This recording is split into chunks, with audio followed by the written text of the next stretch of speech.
Watu wa Mungu wamekuwa na changamoto, watu wamekuwa na mapito, watu wamekuwa na milima ya kupanda, wengine wamekuwa kwenye bonde la mifupa mikavu. Amen. Lakini ni wakati wa kuzidishiwa. Amen. Hakikisho langu kwako kwa neno la Bwana ni kwamba Bwana atakuzidishia, Bwana atakuongezea. Haleluya. Hata wakati ambapo mambo yameonekana kuwa magumu, nataka uwe na tumaini. Kwa hivyo nawakaribisha nyote na wengine wanaotutazama kutoka sehemu mbalimbali. Mungu awabariki mnapozidishiwa. Neema hii utazidishiwa kila kitu, na neno la Bwana linasema katika Waebrania 4:12 ya kwamba kikaribieni kiti changu cha rehema mkapate neema itakayowasaidia katika mahitaji yenu. Kwa hivyo lile hitaji ambalo uko nalo mwaka huu linahitaji neema. Amen.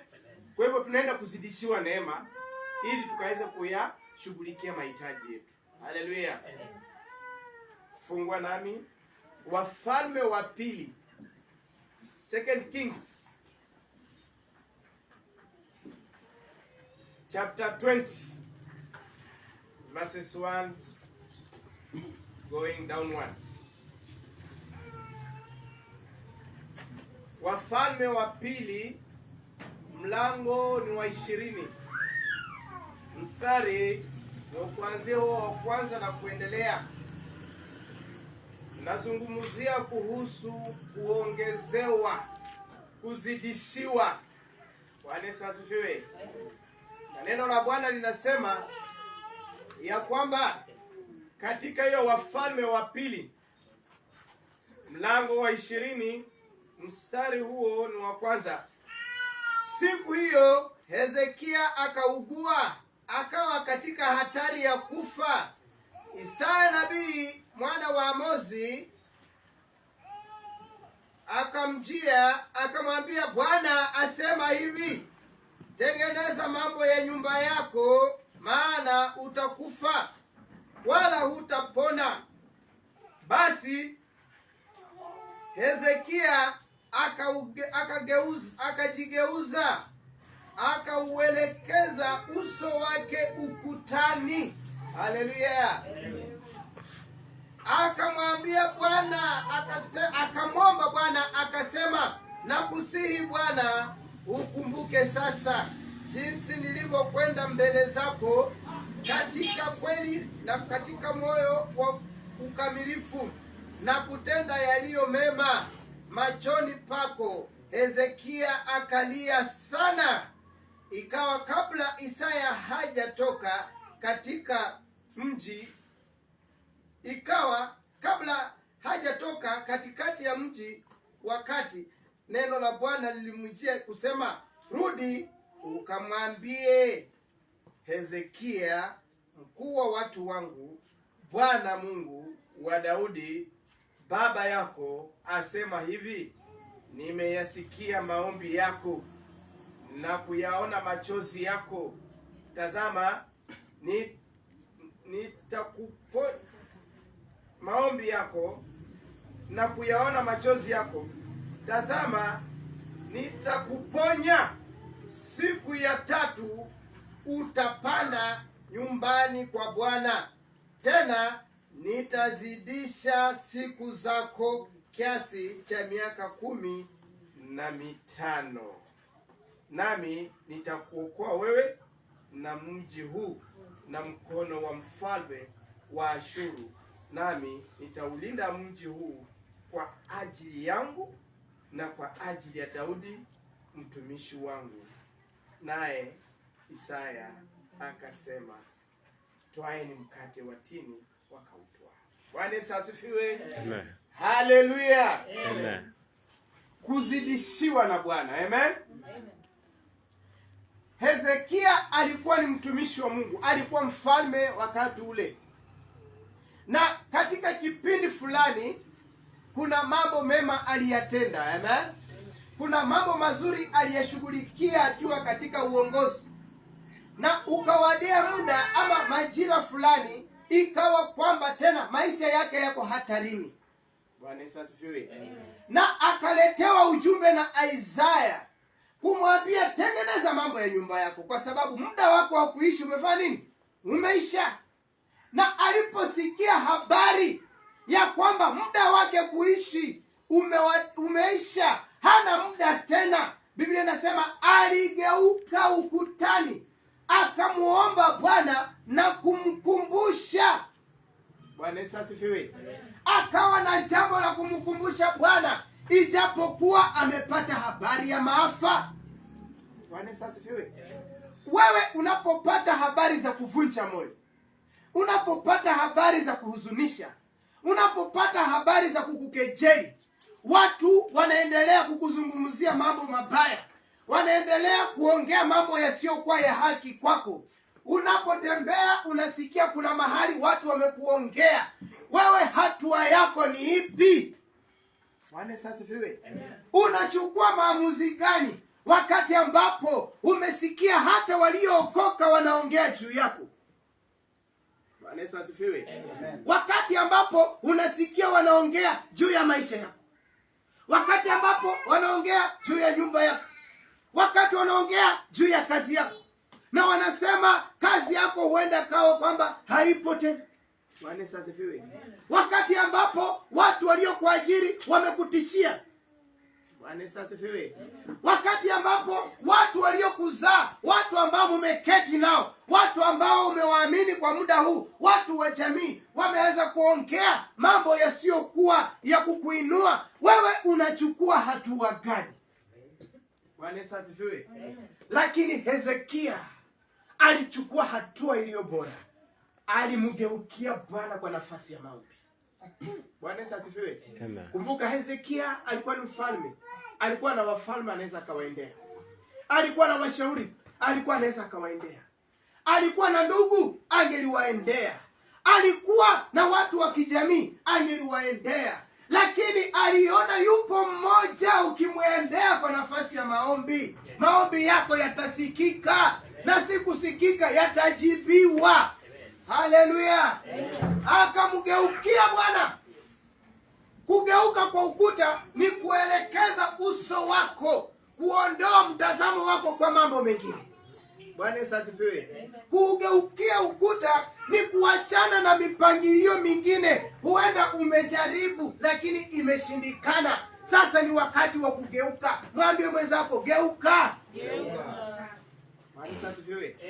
Ni wakati wa kugeuka. Hali zinapoinuka, mambo yanapojitokeza, wakati ambapo vitu havifanyiki vile unavyotarajia na vile unavyotazamia, ni wakati wa kumgeukia Bwana. Bwana asifiwe. Alipomgeukia Bwana, hapo ndipo aliongezewa miaka 15. Mpe Bwana sadaka nzuri ya makofi. Bwana asifiwe. Kuna umuhimu wa kumgeukia Bwana, maana kuna kuongezewa. Bwana asifiwe.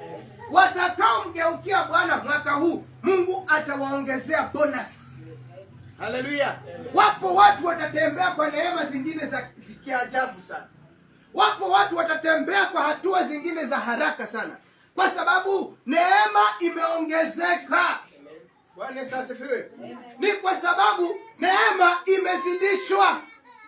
Katika mapito yako, katika changamoto zako, mpendwa, ninaomba umgeukie Bwana. Si wakati wa kutega sikio kwa watu. Bwana asifiwe. Si wakati wa kuanza kusikiza na kutafuta kujua watu wanasema nini. Watu wamesema vyatosha. Bwana asifiwe. Watu wamekuongea vyatosha.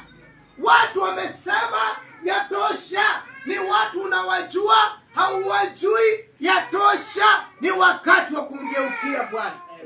Bwana asifiwe. Ni wakati wa kumrudia Bwana. Ni wakati wa kumtazamia Bwana na kutaka kujua ana mpango upi, ana lipi la kutusaidia, ana lipi la kutuinua. Maana mahali tumefikia ni mahali tunamhitaji Bwana. Zipo habari zimetufikia, zipo habari watu wako nazo. Watu wanajua huenda umeshindwa, watu wanajua huenda umefika ukingoni, ni sawa, usishindane na wao. Ni wakati wa kumgeukia Bwana. Naomba mwaka huu uwe na maamuzi ya kumgeukia Bwana. Wakati vitu vimeshindikana, wakati ambapo hakuna jawabu, wakati ambapo hakuna mtu wa kukueleza mwelekeo wote, mtegemee Bwana, mgeukie Bwana. Maana Bwana asema njooni tusemezane. Unaposemezana na Bwana, Mungu ni mwingi wa rehema, ni mpole wa hasira, ni Mungu akumbukaye watu wake. Atakukumbuka. Haleluya. Hata kama kuna maovu yametokea, Mungu akikumbushwa hukumbuka. Bwana asifiwe. Hezekia alitangaziwa mauti na nabii. Sina mtu wa kawaida. Nabii ambaye akisema neno lake limekamilika. Lakini kwa sababu Mungu ni mwingi wa rehema, Bwana asifiwe, Hezekia akamgeukia na akamkumbusha kitu alichokifanya wakati wa utawala wake. Je, wewe unakumbuka umefanyia Bwana nini? Unakumbuka ni lipi ambalo umelifanya kwa Bwana? Tangu ulipomjua, ni yapi ambayo unaweza ukayaweka mbele zake? Bwana asifiwe. Ni mangapi utamkumbusha Bwana? Maana Bwana anasema nikumbusheni kwa neno langu. Ni neno lipi ambalo uko nalo la kumkumbusha Bwana? Bwana asifiwe. Maana Bwana anataka tumkumbushe. Tukishamkumbusha atatuongezea miaka ya kuendelea kufanikiwa, miaka ya kuendelea na kushinda vita. Bwana asifiwe. Kuna vita umeviona vimetokea, kuna mambo yamejitokeza na kwa hakika yamekuja kukuondoa katika nafasi. Lakini nataka nikuhakikishie, unapokuwa na neno la kumkumbusha Bwana, Bwana hatakuacha. Bwana hatakuacha. Mwaka huu Bwana akukumbuke.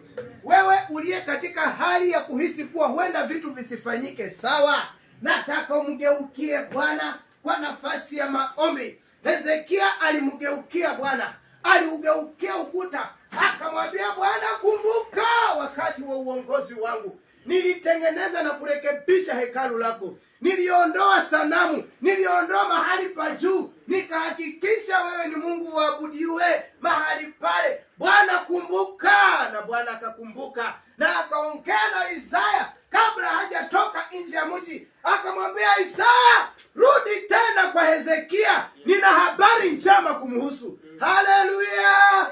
Tarajia habari njema. Wakati ambapo habari ya kuhuzunisha bado inakaa kwenye anga, tarajia habari njema. Hata kama hapaja kuwa na mtu wa kuzileta hizi habari, neno la Bwana ni hakika na ni amina. Bwana atatumana. Mwambie mwenzako Bwana atatumana. Hata kama watu wamekataa kusikia, Bwana atatumana kwa njia nyingine. Haleluya. Ataleta habari njema. Utalala kwenye usingizi, Bwana atakunong'onezea neno. Atakwambia, mwanangu, jipe moyo, maana nimeachilia neema ya ushindi juu yako. Watu walisema ya kwamba hautafanikiwa, walikuona hauna fedha, wakasema kwamba hawa watoto hawatasoma, wakasema hawa watu watashindwa hata na kufanya mambo haya kwa sababu hawana uwezo wa kifedha, hawana uwezo wa rasilimali, hawana uwezo, hawana connection. Si kwa habari ya fedha wala connection, ni kwa habari ya kumgeukia Bwana, naye kwa neno lake akupe neema ya kusonga. Bwana asifiwe. Hezekia akafika ukutani, akamkumbusha Bwana. Sijui wewe mpendwa, wewe unalipi ya kumkumbusha Bwana katika safari yako ya wokovu, katika mahusiano yako na Mungu? Ni jambo gani ambalo umelifanya na utalifanya ambalo litakuwa sababu ya kumwambia Bwana, kumbuka kipindi hiki, kumbuka majira haya, kumbuka wakati huu, kumbuka hiki kipindi, kunalo jambo nililishughulikia. Haleluya. Utakuwa kwa nafasi gani na ni lipi utalifanya kumkumbusha Bwana? Maana Bwana anataka tumkumbushe. Bwana asifiwe. Anataka tumkumbushe. Mkumbushe yale majira unaamka usiku wa manane ukiomba. Mkumbushe kile kipindi ambacho umebarikiwa na unahusika kwa kazi ya Bwana. Haleluya. Unapokumbuka na unamwambia Bwana, kumbuka nimekuwa nikirauka madhabahuni. Kumbuka Bwana, nimekuwa nikifua hivi vitambara. Kumbuka Bwana, nimekuwa nikifagia madhabahuni. Haleluya. Mwambie Bwana, nimekuwa ninapatikana kwa kesha. Kumbuka hata kama maovu ndio yamebisha hodi, lakini kumbuka kitu katika maisha yangu na wewe, Bwana ukapate kuniwezesha. Mpe Bwana sadaka nzuri ya Mungu. Bwana asifiwe. Ni wakati wa kumkumbusha Bwana. Maana huongezewi tu kiholela. Amen. Hauongezewi tu kienyeji. Hata ukienda hotelini, kwa hizi hoteli za mtaani, ni baada ya kula ndio unafanya nini? Unaongezewa, si ndio? Hauongezewi tu kabla hujakula, lazima ugaramike. Hezekia aliamua kurudi kwa Bwana. Aliamua kumgeukia. Aliamua arudi kwa nafasi. Na akamwambia Bwana, kumbuka kuna kipindi nimekuwa ndani. Kuna wakati nimepambana. Kuna wakati nimepigana na wapinzani wako. Kuna wakati watu waliinuka ili wazuie ibada yako. Bwana, nilisimama nikaondoa nafasi zao katika eneo la ibada. Bwana asifiwe. Bwana kumbuka. Bwana kumbuka, nilisimama na huyo ndugu. Nilisimama na yule dada. Nilisimama na yule mteule. Bwana asifiwe. Mwambie Bwana, kumbuka mapito yote nimekuwa nayo kwa ajili ya neno lako. Kumbuka Bwana, nimejinyima kiasi fulani kuhakikisha kazi yako imesimama. Kuhakikisha kazi yako imeimarika. Bwana asifiwe. Umkumbushe Bwana. Umwambie Bwana, Bwana, ninakuhitaji. Bwana, ninakutegemea. Bwana, ninakutumainia. Bwana, ninakutazamia. Mpendwa, ni wakati wa kumtazamia Bwana. Bwana asifiwe. Ni wakati wa kumtazamia Bwana. Inafikia mahali marafiki wanakuwa tena hawapo. Siku zote hautakuwa na wapendwa. Bwana asifiwe. Siku zote hautakuwa na wao washirika wenzako. Utakutana nao, lakini si siku zote utakuwa na wao. Vipo vipindi katika maisha vinahitaji uwe na mahusiano mazuri sana na Mungu. Bwana asifiwe. Haleluya. Amen. Unaweza toka hapa ukaenda sehemu ambayo hakuna mpendwa. Haujui hata mtu aliyeokoka. Haujui hata mtu anayemjua Mungu, na hali imebisha hodi. Kama haujakuwa katika mahusiano mazuri na Mungu wako, mpendwa, utakuwa taabani sana. Bwana asifiwe. Utajipata mahali ambapo hujui hata mtu ni mchungaji, hujui hata nani ameokoka, hujui nani anamjua Mungu. Ni wewe na mahusiano yako na Mungu ndio yatadetermine kama utatoka kwenye hicho kifungo. Bwana asifiwe. Amen. Zipo sehemu utafika hautaweza kutofautisha kati ya waliookoka na wale ambao hawajaokoka. Wote ni sawa.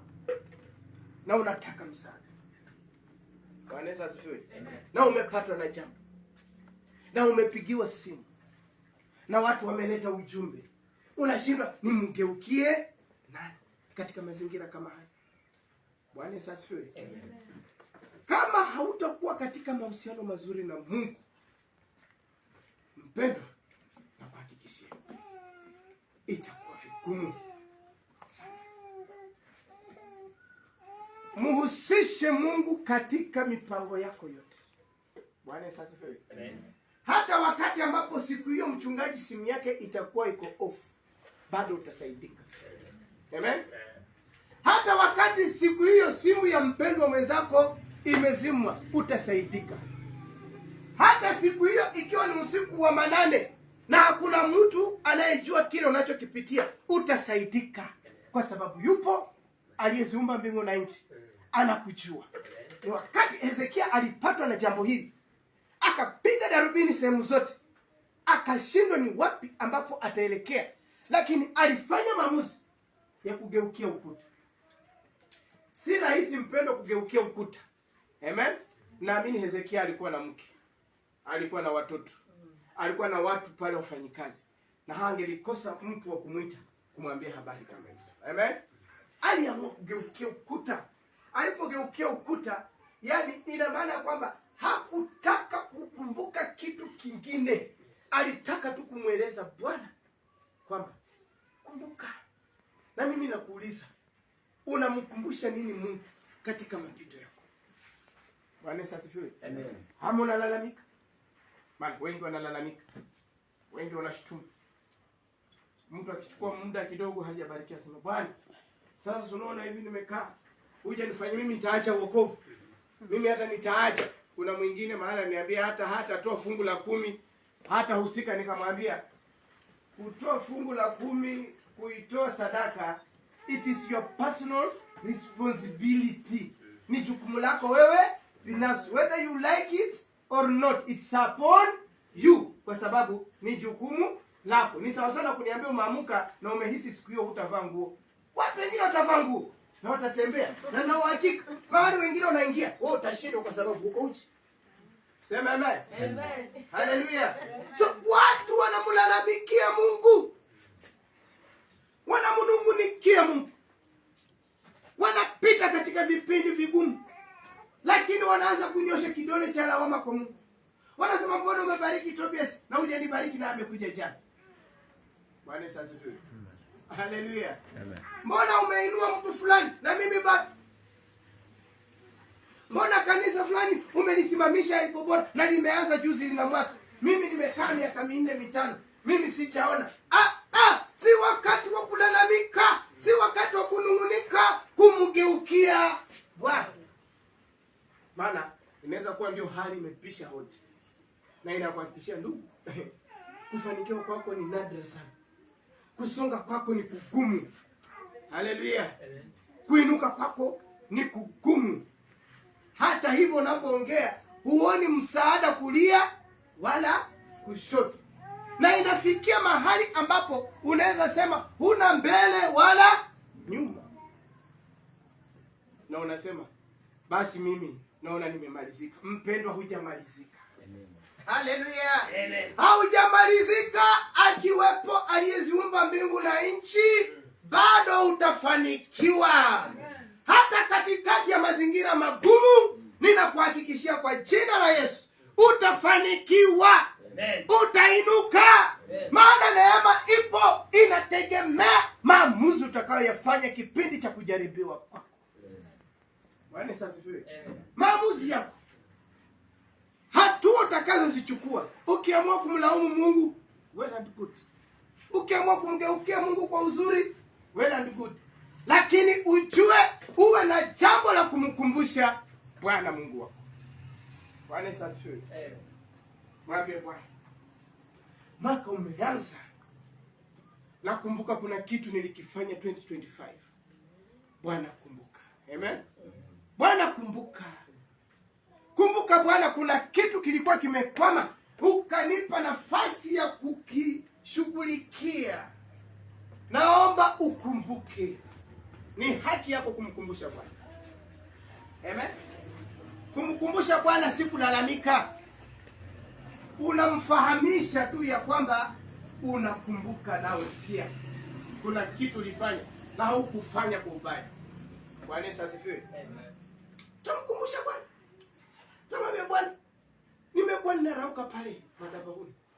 Nimekuwa Bwana ninakuja ninaweka hizo curtains. Amen. Bwana, nimekuwa nikija nikifanya uombezi wakati ambapo watu hawapo. Sikutangaza, sikueleza mtu, nilikuja nikafungua mlango nikafanya nini? Nikaomba. Bwana kumbuka siku hiyo. Utasikia Bwana anasema nimesikia maombi yako na kilio chako. Anakuambia nenda, nitakuongezea. Bwana asifiwe. Chochote unachokifanya katika kazi ya Mungu si bure. Asikudanganye mtu. Wapo watu huku nje ni watu akili zimeharibika ati ya kwamba kazi ya Bwana ni bure. Shetani ashindwe. Hakuna kazi ya bure kwa Mungu. Hii kazi tunalipwa. Amen. Mungu anatulipa. Huwezi jua hadi wakati utaanza kumtumikia Bwana. Analipa. Yapo magonjwa yanalaza watu. Amen. Kuna mikosi inaandama watu. watu hawaponei katika hata jambo dogo. Watu wapo hawakosi kuingia mlango wa jela kwa kosa ambalo hata halina maana yote. Mungu amekulinda. Makosa mangapi umefanyia watu? Watu wamekusamehe, watu wameyaachilia, watu wameassume. Mtukuze Bwana. Usilichukulie kwa jambo la kawaida. Ni kwa sababu Mungu anapoangalia uwajibikaji wako, na anapoangalia kujitolea kwako, anasema na neema yangu ikutoshe katika mapito haya. Bwana Yesu asifiwe. Wapo watu katika mapito yako wamekwisha weka kamba shingoni, wamejinyonga, ni marehemu. Bwana Yesu asifiwe. Hilo pito tu lenye wewe umeshinda. Kuna mtu alilemewa, akajifunga kamba, akaweka juu ya nyumba na akaangalia. Kuna mtu alijirusha kwa hiyo bahari kwa sababu ya ugomvi kidogo tu na mwenzake, kwa sababu ya mapito kidogo tu, kwa sababu ya upungufu wa kitu tu. Haleluya. Kuna mtu alijirusha pale baharini, hayupo. Wewe Mungu amekupa kushinda. Mtukuze Bwana, muhimidi Bwana, mwambie Bwana ubarikiwe. Amen. Hata wakati ambapo majaribu yanaendelea kupisha hodi katika lango lako. Bwana Yesu asifiwe. Amen. Kitu kimoja ambacho naweza kuhakikisha kama mtumishi wa Mungu, usiogope majaribu. Ndio sababu ya wewe kuinuliwa. Amen. Ndio sababu ya wewe kubarikiwa. Kesho utaelezea watu nini? Watasema uliiba kile ulicho nacho. Watasema ulipora mtu kile ulicho nacho. Kama hautakubali kupita kwenye jaribu, ile jaribu lisababishe macho ya watu yawe attentive kwako, kukuona vile unavyoshinda, utasimama na kusema Bwana amenisaidia umbali. Yale yote nimepita ndani yamenitia nguvu. Kubarikiwa huku ni kwa sababu ya neema. Hautajigamba, hautajivuna, hautajikweza na kuwapiga wenzako mateke. Utatumia vitu vile kuwabariki wenzako na kuwashika mkono na kuwahimiza na kuambia Bwana anabariki. Bwana Yesu asifiwe. Kwa sababu umepita kwenye kipindi kigumu, lakini kila unapopita unamwambia Bwana, kumbuka uliahidi kwamba utanibariki. Najua kwamba haya ni mapito, hizi ni changamoto, asante, lakini Bwana usiruhusu nikaanguka. Nipe neema kuendelea kusonga. Nipe Bwana sadaka. So wewe unapojaribiwa, unafanya maamuzi ya aina gani? Maana tumeanza mwaka. Biblia inasema kila siku yatosha kwa uovu wake. Amen. Kila siku yatosha. Kuna siku utakutana nazo ambazo hazina ladha. Amen. Utakutana na siku zingine ungelitamani hazingelikuwepo, zingelifutwa kwenye ukumbusho. Lakini zinakuja na una lazima upite mahali pale. Sasa utapita vipi usipokuwa kuna kitu ambacho umekifanya cha kujishikilia? Haleluya. Ambacho utamwambia Bwana, angalia hiki kitu nimekifanya kwa ajili ya utukufu wako. Ndio maana Mungu anasema mtumikieni Bwana kwa nguvu zenu, kwa akili zenu zote, kwa mali zenu zote. Uwe na sababu siku hiyo kueleza vitu vya akili, vitu vya nguvu na vitu ambavyo ni vya mali. Amen. Kumwambia Bwana, kumbuka lipo wazo nilipeana kwa watu wa Mungu. Lile wazo liliwasaidia kufika mahali wamefika. Ulinipa hilo wazo. Kumbuka hilo wazo. Amen. Amen. Na Bwana sasa ni kweli. Ni kweli wanaona kwamba hilo wazo liliwasaidia. Nenda, nimesikia kilio chako. Barikiwa sana. Bwana sasa asifiwe. Sijui wewe unafikiria nini katika maisha yako. Sijui unawasa nini. Sijui unapanga nini. Sijui unatazamia nini. Lakini mimi ninajua mtu yoyote anayemtegemea Mungu, mtu yoyote anayemtumainia Mungu hakosi mapito. Amen. Mapito yapo. Asikudanganye mtu. Mapito yapo. Changamoto zipo. Asikueleze mtu mwingine. Zipo. Lakini jiandae kushinda. Bwana asifiwe. Jiandae kushinda. Jiandae kufanikiwa. Jiandae kupiga hatua. Jiandae kusonga viwango vingine. Bwana Yesu asifiwe. Hata kama hauna mtu wa kukushika mkono, jiandae kushinda hivyo vitu. Bwana Yesu asifiwe. Yapo mambo mengine hatuwezi elezana. Amen. Ni magumu, huwezi yatamka kwa watu wengine. Bwana Yesu asifiwe. Wakati mwingine watu watakuelewa makosa. Watasikiza lakini wataelewa makosa. Ndio maana umeyanyamazia. Bwana Yesu asifiwe. Ndio maana hutaki kusema kwa mtu mwingine wa pili. Bwana Yesu asifiwe. Yapo mambo hayawezi toka kwenye kinywa, kwa sababu ni mazito, hujui ataingia kwa masikio gani. Bwana Yesu asifiwe. Na yanakuhusu na yanahitaji suluhisho. Utafanyaje? Mgeukie Bwana, anayataka hayo yenye ambayo hayawezekani kwa watu. Sukuma huko kabisa. Wacheni kuacha Mungu anakaa bila kushughulikia watu. Sukuma makombora ya maneno huko. Mkumbushe, anasema ni Mungu asiyelala wala kusinzia. Msimuache Bwana akae siku mzima hana kitu cha kufanya. Tumwelekeze issues zote. Bwana Yesu asifiwe. Na usiniambie hauna jambo. Usiniambie sina kitu cha kumweleza Bwana. Usiniambie sina jaribu. Bwana Yesu asifiwe. Lipo. Ni vile tu sasa huna maneno ya kutosha kulieleza lile jaribu. Lakini lipo. Ni ukweli ama uongo? Kweli. Lipo. Ni vile unalitafutia formula ya kulieleza imeshindikana. Lakini lipo, jaribu lipo, mambo yapo, hali zipo, changamoto zipo, lakini unashindwa uziweke kushoto ama kulia. Unashindwa nimweleze huyu mama, nisimueleze. Sijui nimtafute Moses, ukiwa bado nawaza sijui nimwelekezee huyu ndugu Tobias. Ile jambo tena linafanya moyo unagonga mbio sana. Unaamua utulie. Moyo utulie. Moyo unaenda mali. Vitulie vyote, kwa sababu si vitu vya kueleza tukiholela holela. Hujui vinaweza kuweka tena katika nafasi na mizani mingine isiyoeleweka. Bwana Yesu asifiwe. Naomba pamoja na hayo yote mwelekeze. Amen. Yaani mwaka huu usiwe na kitu ambacho nasema mimi na kitu kinanisumbua, ni wewe. Mwelekeze Bwana. Sema amen. Amen. Nina jambo linanitatiza akili zangu, nimechanganyikiwa. Mweleze Bwana. Unachanganyikiwa kwa sababu bado umelishikilia, unalilipia rent. Bwana Yesu asifiwe. Bado ukila lunch unalilisha. Ukipata kama mnofu Mungu amekubariki, unalisukumia mnofu. Usikubali hilo jambo lipate cost sharing na maisha yako. Bwana Yesu asifiwe. Ukitoka kidogo unasema sasa leo acha niende out. Watu wakikuuliza unaendeleaje? Mnaelewa tu mambo yangu. Hayo. Kwa Bwana. Amen. Bwana Yesu asifiwe. Hakuna tena kuyapeleka outing yale mama. Popote unapoenda mtu anakuuliza, "Na mbona sura kidogo leo?" Asimuelewa tu bwana, zile hali zangu hazijaisha. Shetani ashindwe. Amen. Yaelekezwe kwa Bwana. Tenga muda wako kama vile Hezekia alivyotenga muda wake. Tenga muda. Hezekia aliletewa habari utakufa. Wewe tengeneza mambo ya nyumba yako.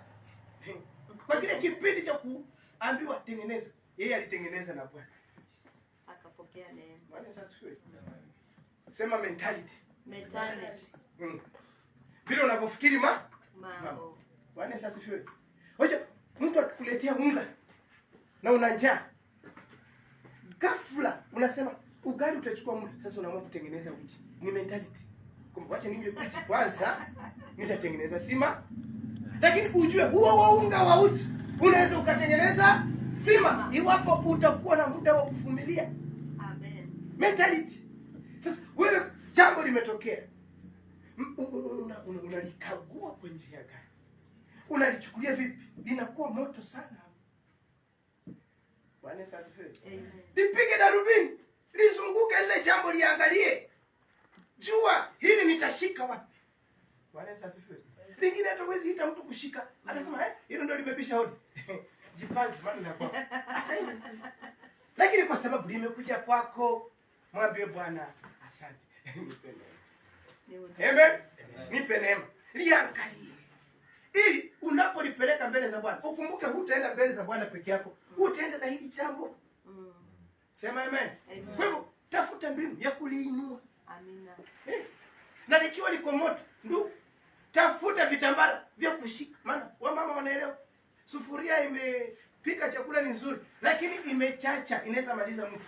Wanashika na vitambara. Ndio waepue simu. Amen. Wanashika na yale yanasema kamata, si ndio? Wana epue ile simu.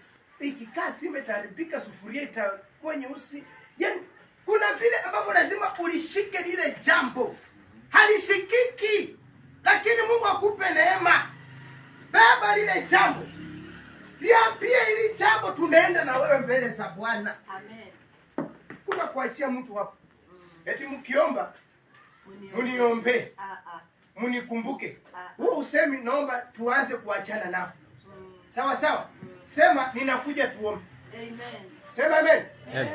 Sema ninakuja nijiunge nanyi tuombe pamoja. Lakini si waenda kushoto, sisi tuenda kulia, niombeni, tutaonana. Asante. Bwana sasa fiwe. Nataka tuwe watu ambao tuko responsible. Beba hali jinsi ilivyo. Moto moto, weka kushoto ikiwa moto, rudisha kulia. Tukisonga mbele. Amina. Si ni sawa? Mahali tunaona unazidiwa, tunasaidiana tukisongeza mbele kwa pamoja. Maana kila mtu ana la kwake. Bwana sasa fiwe. Amen. Wewe wakimbia, wasema wafukuzwa na fisi, mwingine wakufukuzwa na simba. Hakuna mnyama mzuri pale. Wote wanawinda maisha mtu. Maana fisi akikosa hata mwandama huko. Amen. So, wewe wakimbia, jamani basi nisaidie fisi. Mimi nina simba ameniandama. Wacha tukimbie sote kwa ajili ya usalama. Maana nitaweza kuwa ninaganda kwa fisi wako. Na wote fisi na simba wanivamie.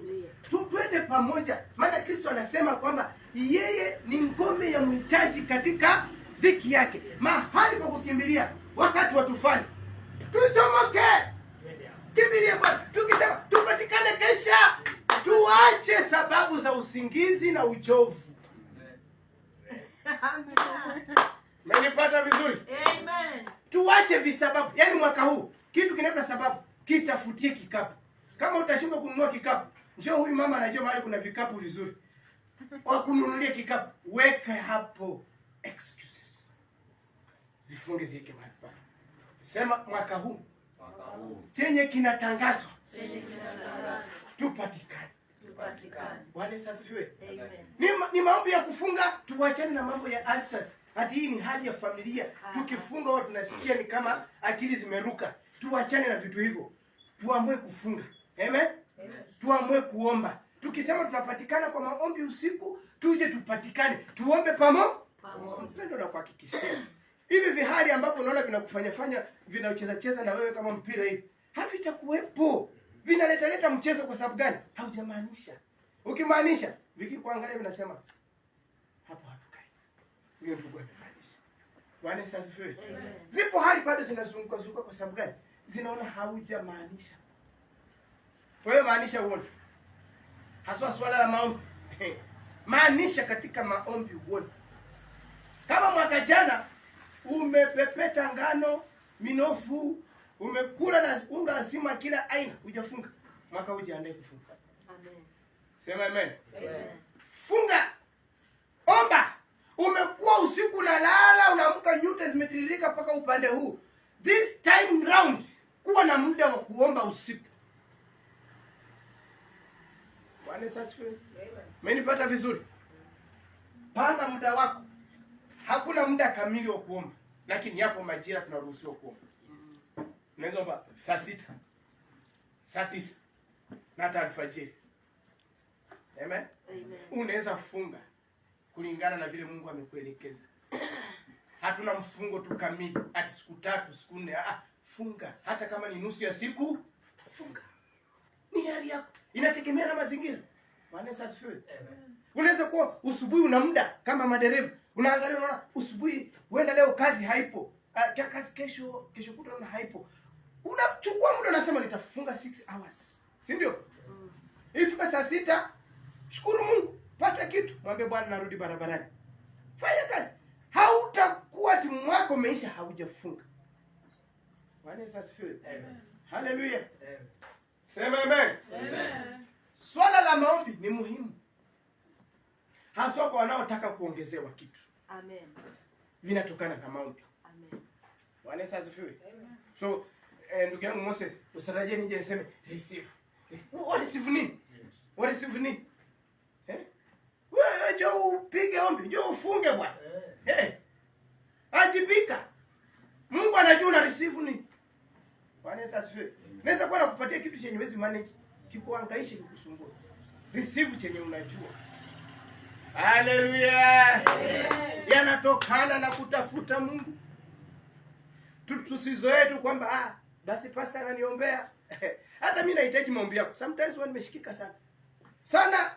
Mama anajua. Sana kabisa. Paka naambia omba bwana. Omba maana nahisi katika ulimwengu wa roho. Anajua hizo roho mambo hayaendi sawa bwana. Niombe. Na mimi alikuja akaniambia na nikasikia na amani. Anaweza asifiwe. Maombi muhimu. Maombi muhimu sana. Wangapi wanasema wataomba? Mimi nataka tu mtu anichallenge. Siku moja tu mtu anipigie simu niambie, basi mimi niko hapa kanisani. Je, una jambo ninaweza liombea? Sijasikia simu kama hiyo. Nataka mtu anichallenge. Niambie basi niko hapa wiki hii. Niko hapa. Una ombi lolote kuhusiana na wewe mwenyewe na huduma na maisha yako? Na ukae tayari. Maana kama simu haina credit, niambie upigie. Nitakupa orodha ya vitu vimesimama kama milingoti hivi. Kwa mpendo, asante, Mungu akubariki. Sukuma kabisa vitu hivi mbele za Bwana. Visukume kabisa. Hakikisha Bwana ameviona. Si ana macho. Omba na uviweke mbele zake. Si uombe tu, viweke kabisa. Biblia inasema wakati ambapo Hezekia alimlilia Bwana, Bwana alikiona kilio chake. Alikiona kilio vipi? Alieleza yale mambo anayopitia. Hakusema tu, Mungu nikumbuke, Mungu nionekanie, Bwana nimekuja, Bwana niko hapa. Uko hapa kwa kusudi lipi? Leta issue. Bwana ione. Bwana asifiwe. Amen. Mwambie Bwana nimelemewa kipindi hiki. Yapo mambo hayaendi Bwana. Ninajaribu, kazi imekuwa ngumu. Bwana nisaidie, sijui ni kitu gani kimeingilia kati. Weka mbele za Bwana. Bwana aone issue unayopitia. Kwa Bwana sadaka. Haleluya. Wangapi wanasema tusukume kabisa ili gurudumu la maombi. Nataka mwaka huu tukae kwa zamu ya maombi. Si ati tushangaze mtu ama ushangaze mtu, lakini ukitembea unasikia tu umeingia hata kwa matatu, unashukuru na mwambie Bwana asante, ubarikiwe, gari hili lilindwe, litunzwe. Amen. Yaani kila sehemu unayokuwa unatamka jambo, unasikia tu uongee kitu na Mungu wako. Haleluya. Maombi yalimsaidia Hezekia.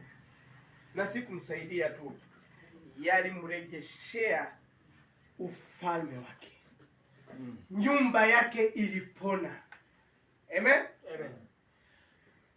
Ile miaka ambayo alikuwa anapoteza, Mungu alizidisha.